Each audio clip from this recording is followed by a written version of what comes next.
نرگس مست تو از کاسه جان می نوشد، بر خریداری دل مستونان می کوشم.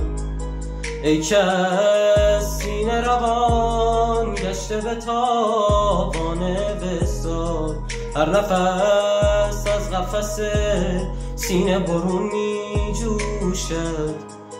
ای صبا با تو چه گفتند که خاموش شدی؟ چه شرابی به تو دادند که مدهوش شدی؟ تو که آتش کده عشق و محبت بودی، چه بلا رفت که خاک سر خاموش شدی؟